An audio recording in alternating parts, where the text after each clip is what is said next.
नमस्कार दोस्तों, मैं राजेश अग्रवाल पन्ना कंपटीशन क्लासेस में आपका बहुत स्वागत करता हूं। प्राचीन भारत की लेक्चर सीरीज में लेक्चर नंबर 84 में आज बात करनी है हमको गुजरात का चालुक्य वंश। ठीक है दोस्तों, इसके पहले हम चालुक्य वंश 3 पढ़ चुके हैं। मूल चालुक्य जो है वो वातापी के हैं, फिर पश्चिमी चालुक्य जिनकी राजधानी कल्याणी थी, पूर्वी चालुक्य जिनकी राजधानी बैंगी थी। अब हम दक्षिणी चालुक्य जिसको सोलंकी वंश कहते हैं और इसकी राजधानी रहेगी दोस्तों अन्हेलवाड़, गुजरात में। ठीक है, तो इन्हें गुजरात या अन्हेलवाड़ का सोलंकी चालुक्य वंश भी कहते हैं। इन्हें क्या कहते हैं? गुजरात या अन्हेलवाड़ का सोलंकी चालुक्य वंश भी कहते हैं। ठीक है, प्राचीन ग्रंथ कुमारपाल चरित, यहां पे एक राजा है कुमारपाल, तो प्राचीन ग्रंथ कुमारपाल चरित तथा वर्ण रत्नाकर में 36 राजपूतों की कहानी मिलती है। ठीक है, प्राचीन ग्रंथ जो कुमारपाल चरित है तथा वर्ण रत्नाकर है, इसमें 36 राजपूतों की कहानी मिलती है। सोलंकी चालुक्य भी अग्निवंश से उत्पन्न राजपूत माने जाते हैं। सोलंकी के चालुक्य जो है या गुजरात का चालुक्य वंश जो है, यह भी अग्नि से उत्पन्न राजपूत माने जाते हैं। ठीक है, अग्नि से उत्पन्न राजपूतों का पहले मैं आपको कोड बता चुका हूं। चालू है चौपर प्रति हजार, चालू है चौपर प्रति हजार।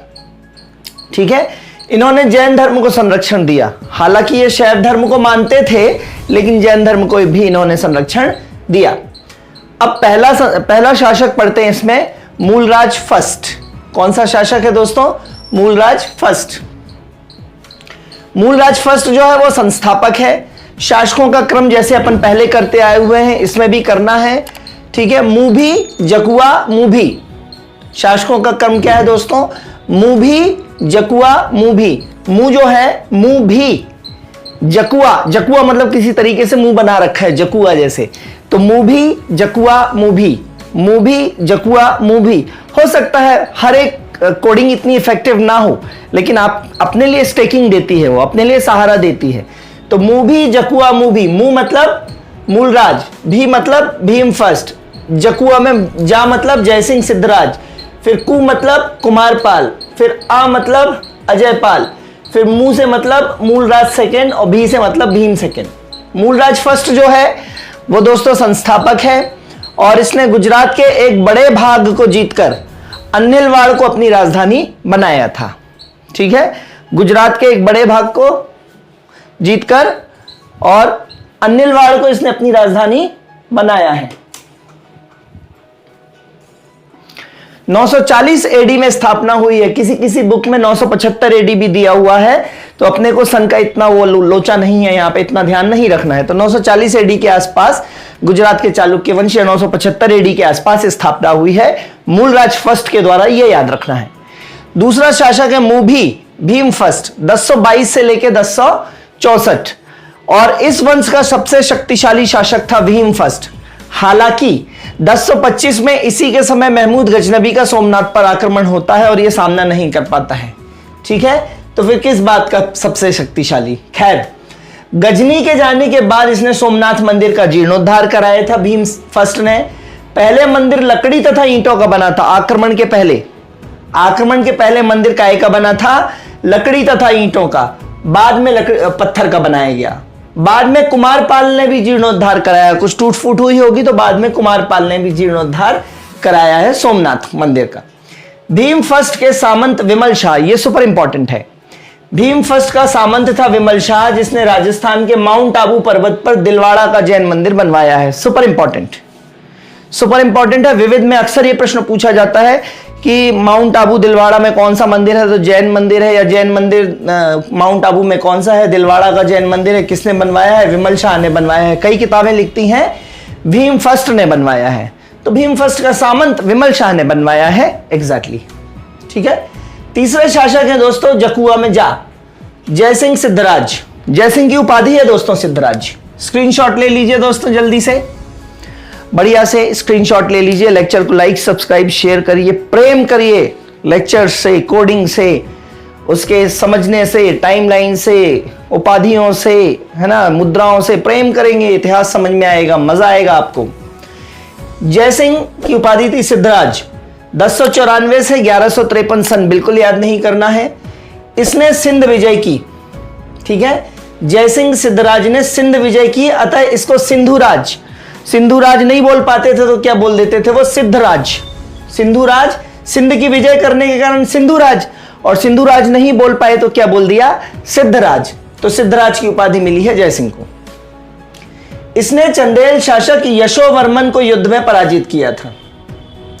मालवा की विजय उपरांत अवंतीनाथ की उपाधि मिली थी। अवंती का मतलब उज्जैन है, तो मालवा की विजय के उपरांत इसने कौन सी उपाधि ली, अवंतीनाथ। तो इंपॉर्टेंट है दोस्तों, सिद्धराज की उपाधि, अवंतीनाथ की उपाधि दोनों किसने ली है, जयसिंह ने। दरबार में इनके जैन विद्वान थे हेमचंद्र। इनके दरबार में कौन थे, जैन विद्वान हेमचंद्र थे।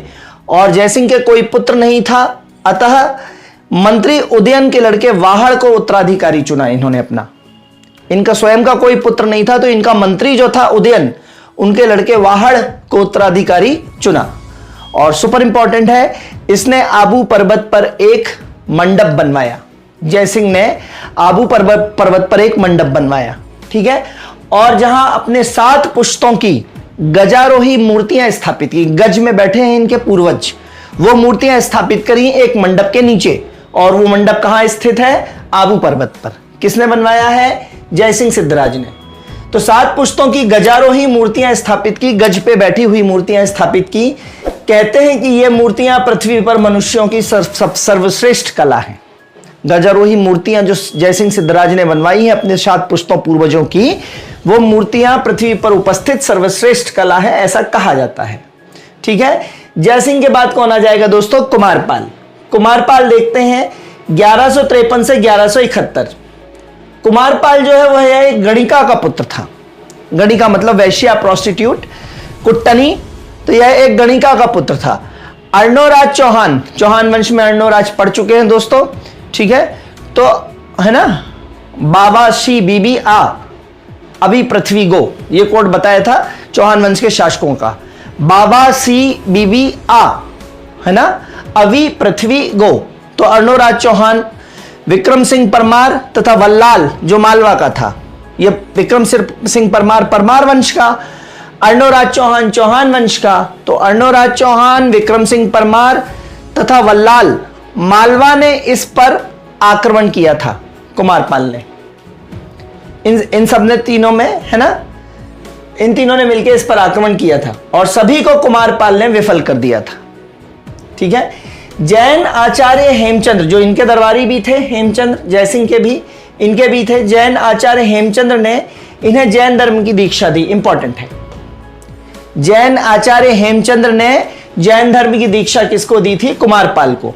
और इसके पश्चात इसने परम अरहत की उपाधि धारण की। अरहत, अरहत मतलब जो किसी को हताहत ना करे, किसी को मारे नहीं। तो हेमचंद्र से जैन धर्म की दीक्षा लेने के बाद इन्होंने परम अरहत की उपाधि धारण की और संपूर्ण साम्राज्य में अहिंसा के सिद्धांतों को लागू किया। किसी को हत ना करना, किसी को मारना नहीं, परम अरहत। पशु हत्या, मद्यपान, द्युतकीड़ा, द्युतकीड़ा मतलब जुआ, ताश के पत्ते, जुआ, है ना, बैट लगाना। तो पशु हत्या, मद्यपान, द्युतकीड़ा, सभी पर प्रतिबंध लगाया। दरबारी विद्वान इनका हेमचंद्र के अलावा एक और था, जयसिंह सूरी। और बहुत इंपॉर्टेंट है ये दोस्तों, जयसिंह सूरी ने लिखा है कुमारपाल चरित। जयसिंह सूरी ने किसकी रचना की है, कुमारपाल चरित, ठीक है दोस्तों। तो ध्यान रखिएगा, ये इंपॉर्टेंट है। फिर जकु आ मतलब अजयपाल, ठीक है। कुछ स्त्रोतों में इसे मूलराज सेकंड भी माना गया है। अलग अलग किताबों में अलग अलग कुछ डेटा मिलता है, ठीक है।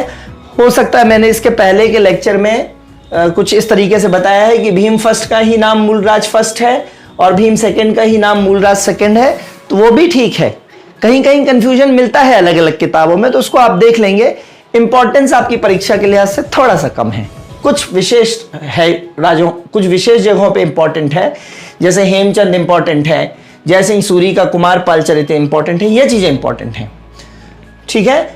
तो अजयपाल कुछ स्त्रोतों में इसे मूलराज सेकंड माना गया है, कुछ में मूलराज सेकंड को अलग व्यक्ति माना गया है, इसलिए नीचे मूलराज सेकंड अलग राजा है। कुमारपाल के उत्तराधिकारी अजयपाल के शासनकाल में शैव तथा जैनों के बीच एक गृह युद्ध छिड़ गया था। यह बहुत इंपॉर्टेंट बात है कि अजयपाल के समय शासनकाल में शैव और जैनों के बीच एक प्रकार का गृह युद्ध छिड़ गया और इसकी हत्या कर दी थी अजयपाल की। इसी के नौकर ने चाकू भोंक कर इसकी हत्या कर दी थी। अजयपाल के बाद दोस्तों क्या है, मूलराज सेकंड। अजयपाल की मृत्यु के बाद ये अस्थाई राजा बनता है। अस्थाई का मतलब शायद हो सकता है ये एक ही पर्सनालिटी हो, कुछ विभेद हैं, मतभेद हैं इतिहासकारों में, तो अस्थाई राजा बनता है। बस इतना ही है मूलराज के बारे में। भीम सेकंड 1178 से 1238, ठीक है। इसने 1178 में गौरी को गुजरात में परास्त किया। यह सुपर इंपॉर्टेंट फैक्ट है दोस्तों। गौरी की भारत में पराजय थी, गौरी की भारत में पहली पराजय थी। 1178 में गौरी को गुजरात में परास्त किया है भीम सेकंड ने। सुपर इंपॉर्टेंट पॉइंट है, ठीक है दोस्तों। तो गौरी को 1178 सन भी याद रखेंगे। 1195 में ऐबक, कुतुबुद्दीन ऐबक को भी इसने परास्त किया है। हालांकि इसी के शासनकाल में ऐबक ने पुनः आक्रमण करके अन्हिलवाड़ इनकी राजधानी को जीत लिया था, ठीक है। अन्हिलवाड़ जो है ना दोस्तों, वो आधुनिक पाटन है। अन्हिलवाड़ क्या है, आधुनिक पाटन। गुजरात में पाटन नामक जगह है, तो वो आधुनिक पाटन है, ठीक है। तो अन्हिलवाड़ को जीत लिया था ऐबक ने पुनः आक्रमण करके। पहली बार में ऐबक हार गया था। यह अंतिम सोलंकी शासक था भीम। भीम अंतिम सोलंकी शासक था। इसके बाद इसका मंत्री लवण प्रसाद, ये इंपॉर्टेंट लाइन है, लवण प्रसाद ने यहां बघेल वंश की स्थापना की। हालांकि जो रीवा का बघेल वंश है उसने व्याघ्र राज ने स्थापना की थी। बघेल शब्द बना है बाघ से, और बाघ संस्कृत के व्याघ्र से बना है। तो बघेल वंश जो रीवा का है मध्य प्रदेश के, उसकी स्थापना करी थी व्याघ्र राज ने। लेकिन गुजरात के बघेल वंश की स्थापना किसने की है, लवण प्रसाद ने। गुजरात के बघेल वंश की स्थापना की है लवण प्रसाद ने, ठीक है। और एक नोट है फाइनली कि चालुक्यों के शासनकाल में महिलाओं को उच्च पदों पर नियुक्ति दी गई थी। तो चालुक्यों के शासनकाल में महिलाओं को उच्च पदों पर नियुक्ति दी गई थी, यह बात ध्यान रखिएगा। तो मूभी जकुआ मूभी, मूभी जकुआ मूभी, ये पूरा अगर याद कर लेंगे तो इसके अंदर के फिर रंग भर लीजिएगा। ये थे गुजरात के चालुक्य वंश, ठीक है दोस्तों। और अब बचता है सिर्फ चोल, जो कि 4-5 लेक्चर्स में आएगा, ठीक है। इसके बाद मुलाकात होती है कल। तब तक के लिए धन्यवाद, गुड बाय, जय हिंद दोस्तों।